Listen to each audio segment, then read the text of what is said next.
प्यारे बच्चों, आज एक प्रसिद्ध कहानी सुनते हैं, हार की जीत। ये जो कहानी है वो श्री सुदर्शन द्वारा लिखी गई है और नाम तो पता ही है आपको, हार की जीत। इसमें दो मुख्य पात्र हैं, बाबा भारती और डाकू खड़क सिंह।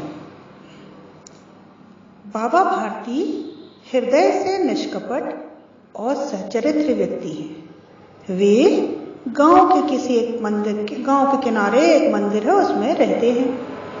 उनके साथ उनका एक प्यारा घोड़ा रहता है जिसका नाम है सुल्तान, जिसे वे अपने पुत्र के समान स्नेह करते हैं। सुल्तान बहुत सुंदर और बलिष्ठ घोड़ा है।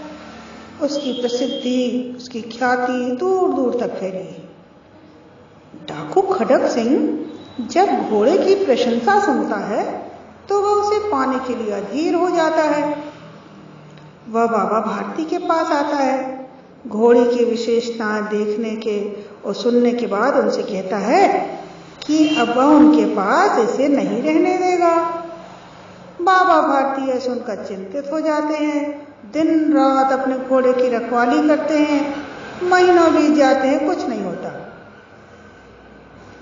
एक दिन बाबा जी अपने घोड़े पर बैठकर कहीं जा रहे थे, तभी उन्होंने एक अपाहिज को देखा। अपाहिज मतलब जिसके हाथ पैर या पैर ना हो, किसी तरह से वो दिव्यांग हो, विकलांग हो, है ना। तो उन्होंने एक अपाहिज को देखा, वह कहीं जाने के लिए परेशान है। बाबा भारती ने उसे अपने घोड़े पर बिठा लिया। उनको दया आ गई, चलो ये थोड़ा इसके प्रति मेरी सहानुभूति है ना, दया आ गई, दयालु थे इसलिए। तभी क्या हुआ, जैसे उन्होंने उसको घोड़े पर बिठाला तो अचानक उस अपाहिज ने, जो घोड़े की लगाम होती है ना जिससे चलता है पर वो, है ना, तो अपाहिज ने लगाम उनके हाथ से खींची और तेजी से घोड़ा ले जाने लगा। वह डाकू खड़क सिंह था। इस बात को समझने में बाबा भारती को देर नहीं लगी। उन्होंने उसे आवाज देकर रोका और कहा कि उसे अब घोड़ा नहीं चाहिए। कहा, सुल्तान ले जाओ, जो घोड़ा है वो मुझे नहीं चाहिए। बस वह उसे सिर्फ यह कहना चाहते हैं कि वह इस घटना को किसी से नहीं कहे, अन्यथा क्या होगा, लोगों का विश्वास गरीबों पर से उठ जाएगा, क्योंकि मैंने तो गरीब पे भरोसा किया, है ना।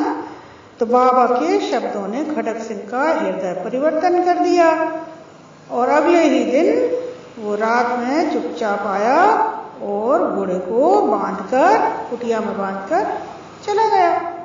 बाबा भारती जब सुबह उठे तो उन्होंने अपने प्यारे घोड़े को देखा और खुशी से फूले नहीं समाये। खुशी से उनकी आंख में आंसू छलछलाए।